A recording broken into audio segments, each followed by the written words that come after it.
it's got to have a hard surface road to get in there. Typical industry numbers for traffic, 500 to 1,000 heavy truck trips per well. This is a big deal. After you build the pad. And the frac job after that can be another 500 truck trips depending on how big it is, because you're going to haul water in, haul some of it out, bring in a bunch of sand. Some frac jobs, the total job can use 500,000 pounds of this stuff. There's a lot of volume in all of this. Let me get back to my notes here a second. Some of the things that we need to point out, in New York State, in order to drill a well, you got to have a drilling permit. That's why the moratorium's in effect. Can't issue any drilling permits for horizontal wells until the moratorium is lifted. And included in that permit application is a requirement that you tell the state where you're going to get any water you're going to use and where you're going to dispose of it, if you're going to dispose of any, if you're going to reuse it. It's nice to project total volumes, but they're not that concerned about the volumes. It's the issue of what's in it. And you have to also tell the state what chemistry, what chemicals are going to be utilized in the frac job. One of my detractors wrote a letter in the editor saying there was an exception for horizontal wells. There is no exception.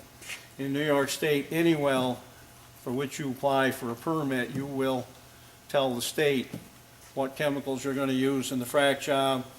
You typically have the company, the specialty company that's going to run the frac job, provide that information to the state. That information is proprietary, some of it, and is not available to be foiled, accessed under the Freedom of Information Act, for the same reason that we have patents. A lot of the companies spend a lot of time on research. Research and development costs money. If that has to be disclosed to your competition, what's the point in doing the research? So that's been a bone of contention in fracking, but that's the way it's currently practiced. Now, we've talked about, or people have talked about gas and water wells. I've done a lot of water well work in central New York. I would estimate that the general public, is probably a better way to put it, can detect natural gas in probably 20% of the bedrock wells, the wells that produce water from bedrock in this greater area, naturally occurring. Everything from drawing the water, and it looks a little bit like Alka-Seltzer bubbles for a few minutes, to running it through a hose right out of the tap into a 5-gallon bucket and be able to light the top of the tap. Hot water faucets will spit at you occasionally. Some of them you can light, some of them you can't. Some natural gases are not flammable, but most of them are. So natural gas in water wells is a common occurrence throughout western New York, particularly where the shales exist on the surface. The darker the shales, the more likelihood the greater the likelihood that you're going to see gas in them in detectable quantities.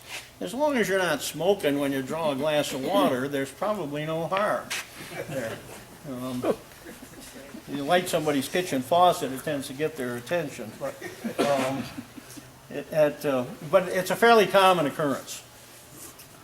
If you look at one of the slides that was presented in Hector the other day about gas and water, it was measured in parts per billion. Now, my problem is I'm kind of old. When I went to college, we couldn't measure 1 part per million. But a lot of the research now is in parts per billion. I don't believe you could detect water physically looking at it, or detect gas in water physically looking at it, until you had at least several parts per million gas. And because it's lighter than air, lighter than the water it's in, it tends to effervesce and be lost to the atmosphere. In fact, that's one of the treatment methods. Put it into a tank, allow it to come to atmospheric pressure, and then repump out of that after it's had time to escape. Similar concept would be aerating a swimming pool kind of thing. Just remove the pressure so the stuff can boil off in effect. Now, in northern Pennsylvania, if you went to some of the talks lately, both Bill Capel and the Cornell professor showed pictures of fracking well sites that had pits. I've never been on a horizontal well where there was an earthen pit. We've done away with them in northern Pennsylvania. We contain all fluids and all cuttings in tanks. That's not a requirement. It's done just as a precaution to avoid any hint of contamination. In New York State, pits are still legal for drilling fluids and for the flow back from a frac. It's important you understand the definitions. After you put all this frac water in here, as quick as it's done its job and put the sand where we want it, it's now your enemy. We want to get as much of it as we can back out.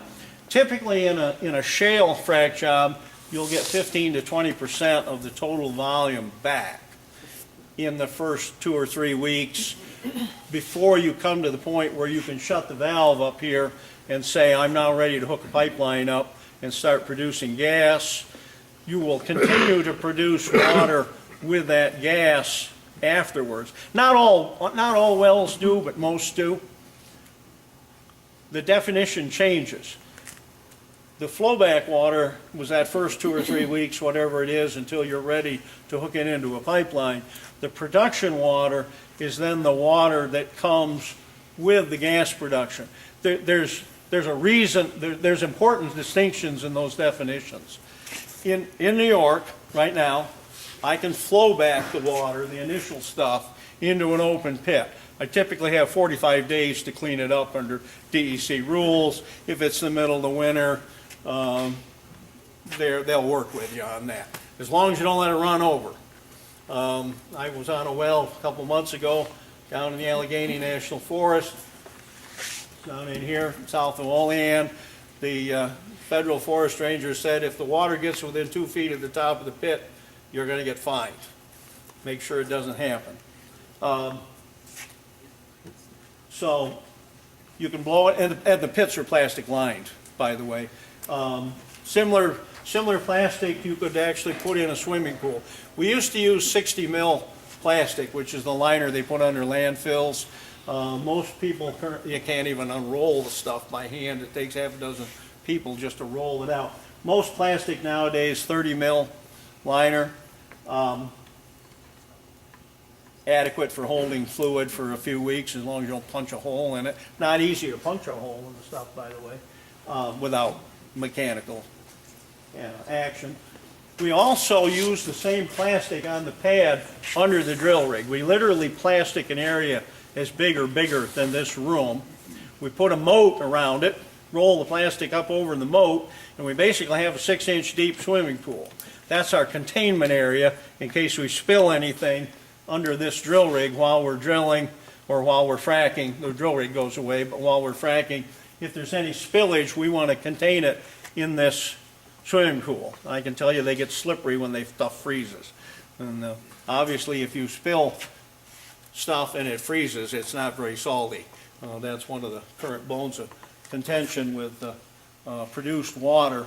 There's not enough chlorides in it to keep it liquid on a cold day, which means it's not very salty. But we'll come back to that in a moment. So in Pennsylvania now, we're containing everything. We're trucking it off-site. We're not even burying the cuttings at the locations anymore as we do in New York. They're mixing it with you dewater it, mix it with sawdust, truck it to the landfill. Believe it or not. Some of the landfills are in New York for the stuff from Pennsylvania, but any C&D landfill, any construction demolition landfill can take the stuff. Now, New York State in looking, I'm a little I'm jumping around a little bit. New York State looked at those loads of cuttings being taken to the landfill for radioactive content. And in the DEIS, it states that they found nothing above background levels in those loads of these fresh cuttings mixed with sawdust, roughly 1 to 1, and trucked to the landfills for disposal. Also, you will, however, in Pennsylvania, see an occasional large pond that's been constructed to hold fresh water. And the reason for that is none of your water sources can provide the water that you need for drilling and fracturing operations at a rate at which you need it when you need it. And so you've got to stockpile the stuff. Now, I've been to about 40 frac pads in Bradford County, Pennsylvania. None of them had more than storage for 1 million gallons, tank storage. And there were no pits. A couple of them were close enough to a pond where, yes, somebody could have laid a line over to these larger ponds and pumped from them. I didn't see that when I'm not there during the actual frac jobs. So basically, the industry nationwide says the average frac job is using something like 4.5 million gallons. We're not seeing that up here in the dry gas area. They're using the bigger frac jobs, southern Pennsylvania, Ohio, and in the farther western part of the country, all these various other shale areas where a lot of them are deeper. Some of the laterals are longer, some not. In 2011, according to the state of Pennsylvania, 97% of the frac flowback water, the frac return water, that stuff that comes back in the first couple of weeks, was recycled. Why? It's gotten too expensive to get rid of it. When we used to drill vertical wells around here, you wind up with 20,000, 30,000 gallons of water in your plastic lined pit. You have water trucks haul the stuff away. Typically goes to the local sewer plant. Sewer plant has to have permit capacity to accept it. You can't exceed their discharge limits for chlorides, anything else that's in there. And I'm not going to try to tell you that we analyze for everything that's in there. The main thing with sewer plants is pH and chlorides. They're easy to measure. You don't want to take them a load of acid. Incidentally, you'll hear a lot about acid in frac jobs. I've argued for decades that the acid doesn't do much good. But you know, it's a little bit like buying a new car. The salesman wants to sell you a warranty. Well, they sell the acid the same way. Well, you need the acid in there in case something might happen. The acid, typically hydrochloric acid, is there to dissolve any cement fragments that may be in these perforation holes. And it will also dissolve any carbonate material it encounters. The unfortunate part is there isn't a lot of carbonate material down in here. Guess what happens to the acid? You get a bunch of it back. Somebody calls you up and says, why is my flowback water or my production water got a pH of 4? And it's simply unspent acid. There's no point putting it in there if it doesn't do you any good. But that's where I differ from the mainstream and a lot of the fracking. It's so bad, I've had frac companies refuse to hook up to a well, vertical well now, not a horizontal, but a vertical well, unless we put acid in the well. So I said, okay, we'll put in the minimum necessary, 50 gallons will do. We used to put in 500 gallons in 4.5-inch casing. 4.5-inch casing holds less than a gallon to the foot. That means I've got over 500 feet of acid in this well, and I've only got 50 feet of perforations down on the bottom that I want to clean up. But anyway, it's cheap. I fracked one time without acid when they made a mistake and left the valve closed. Job worked fine. But anyway, okay, moving on here. As I said, the the return water is too expensive to get rid of. You gotta haul it anyway, take it to the next job. There's economies of scale in all this. You typically don't drill one Marcellus well at a time and not go to the next one somewhere, either on that pad or another pad. I think the term industrialization is inappropriate in a lot of ways, but it's been used, and it's a catchy phrase where it implies that you just go from one to the next and you do the same thing every time. One of the magazines made a comment here a while ago that there's been so many horizontal wells drilled in the United States now, they're taken for granted by everybody but the poor schnook at the rig that's trying to land the thing. In other words, the guy that's trying to steer it and get it in the right spot, every one is its own distinctive little problem. And the goal is to get in there, because if you're not in the formation, you're not going to get anything back after the frac. If I drill, we have to talk about spacing. One of the issues that a number of people talked about. If we set up a drill rig in Bruce Austin's front yard, he drills a mile-long lateral toward my house, and I set up a drill rig in my front yard and drill toward his house, mile, same deal, vertical section, mile. How far apart are our houses? The answer in New York is a minimum of 2¼ miles, because under New York rules, I can't go closer than 660 feet to a property line. In Pennsylvania, you can. Believe it or not, a Pennsylvania Marcellus well can go up right up to within 10 feet of the property line, because it falls under rules that were generated 100 years ago dealing with the oil fields. In New York, unless the legislature acts to change the rules, or actually I guess DEC can change it by rule, but I don't expect them to. My point in that is a number of people have written letters to the editor and so on saying that wells are going to be all over the place. In the direction you drill, they're going to be, the pads are going to be at least 2¼ miles apart. I don't believe you'll see very many laterals less than a mile long, simply because you're not exposing enough formation, especially if the price of gas stays low, to make the whole thing anything where's near economic.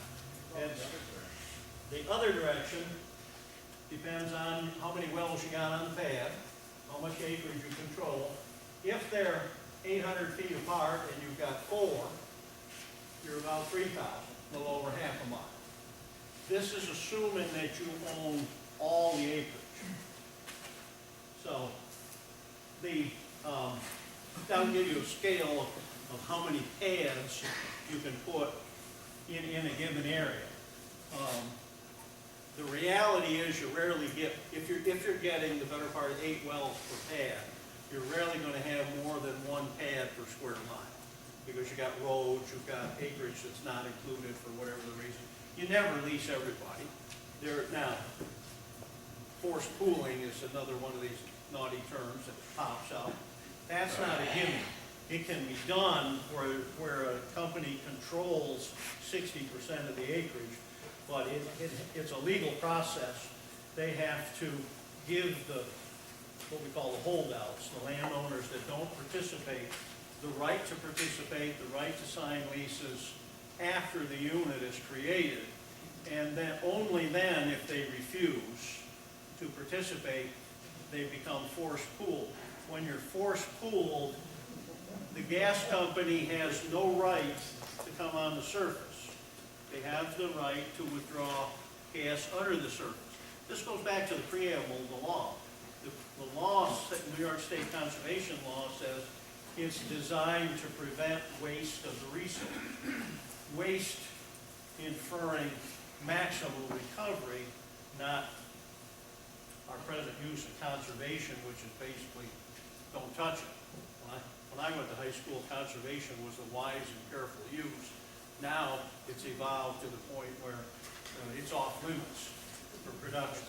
So, and what I tell people, quite frankly, if you're in a situation where you're facing forced pooling, sign a lease and assign it to your favorite charity, the SPCA, whatever whatever, you know, the well is going to, if the gas company has control of sufficient acreage to create the forced pooling situation, instead of stomping your foot and saying no, put your share of the royalty to some use. The royalty's held in escrow. If you don't do anything with it, it'll sit there dormant. I'm sure, like bank accounts and everything else, it'll eventually revert back to the state if you don't use it for some other purpose. I suspect that law will probably be revisited again. That's new. That went into effect only in the last 5 years. Prior to that, there was no forced pooling. You either owned it all or you went around it. So that's when America actually existed. What's that? That's when America actually existed, when you couldn't force someone to sell well, something they forced pooling's been that's been in Compulsory effect integration. in Oklahoma, Compulsory Texas. integration, not forced pooling. Well, Just use the correct terminology yeah, of law. It's legal term, they call Yes. it. That's legal term. yeah. You are compulsory. Okay, another issue has been pipeline development and construction. Pipeline construction is regulated by the Public Service Commission in this state. There are two primary categories of pipelines. One are what we call transmission lines. They typically operate at more than 124 psi. Gathering lines typically operate at less, not always, but frequently do. They have minimum depths of burial. If you're in the business of building pipelines, you want to bury it where somebody can't hook it with a field cultivators or deep chisel plowing or whatever else you're doing. Otherwise, you don't tend to get what you want out in the end. Are those forced by eminent domain, sir? I believe transmission lines can, but not gathering lines. Typically, gathering lines would fall under jurisdiction of the lease. Most leases convey the right by mutual consent or some language that says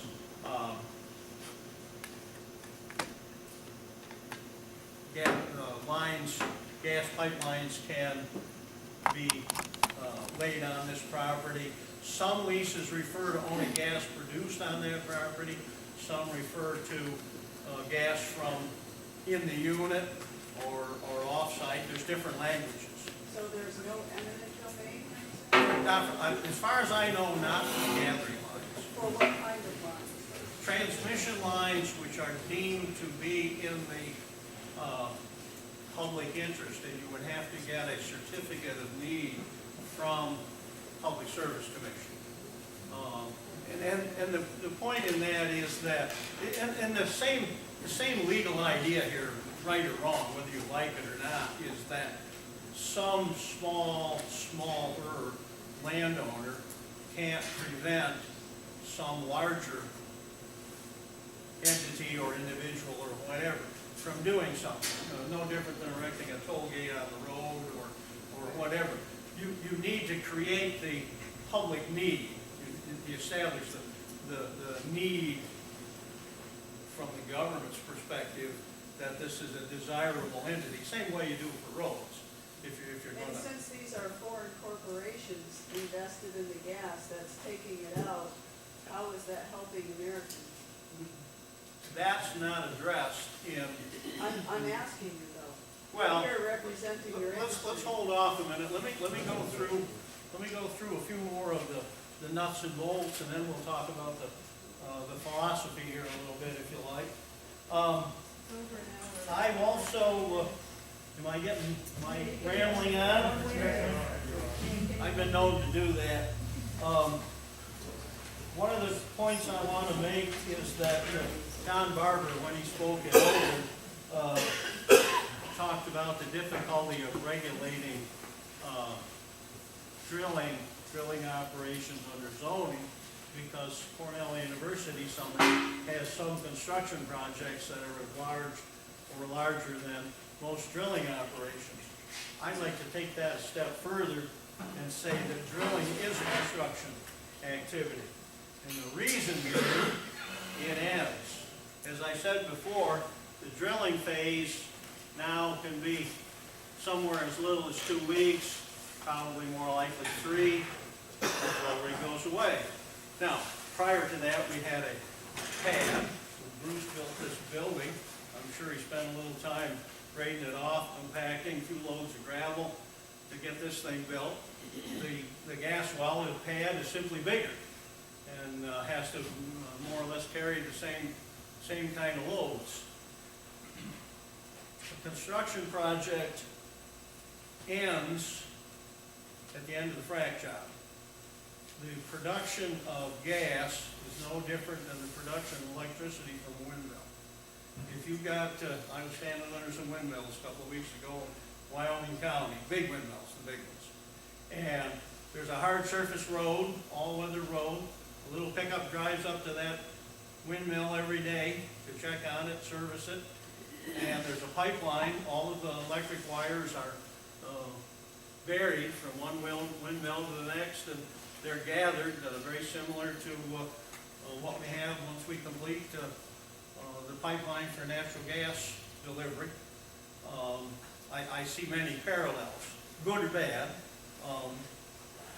So, Sir, there's no in my parallel argument, to my presentation, my theory is that you treat gas well development as a construction project because it does end. The production of gas from one or more wells on a pad may last for decades, depending on how it's produced.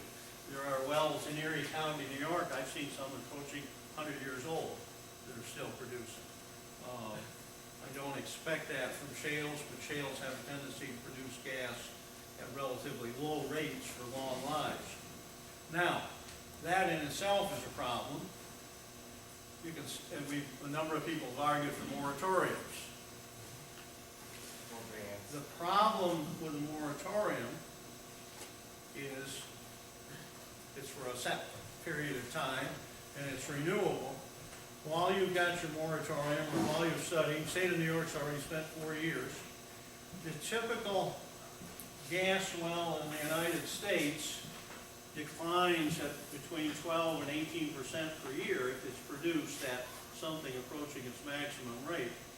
Horizontal shale wells, as near as we can determine, produce about, decline at about 50% per year for the first 2 or 3 years.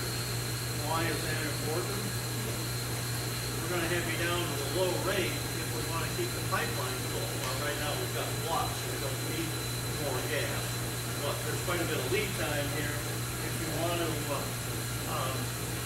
keep the pipeline full long term, you've got to continue drilling. If you stop drilling for even 2 or 3 years, you'll see you will build in a pretty substantial price increase because you create a shortage in the pipeline, if you will, down the road. Another item is traffic. I've already alluded to the fact that drilling is 500 to 1,000 heavy truck trips for just the drilling, additional trips for the construction. To put that in a little bit of perspective, a lot of large dairy farms taking milk pickup every day. They're 365. So, I don't know how many heavy trips you would have to a large crop farm, but I'm sure it's quite a few over the course of the year. The road doesn't care, the lane space doesn't say. At any rate, at this point, I ought to stop and let Tom Chetstone speak for a few minutes. If I'm running long, I'd probably better be quick after he gets done. Tom is affiliated with Energy and Depth Group in Pennsylvania, runs our solid website, and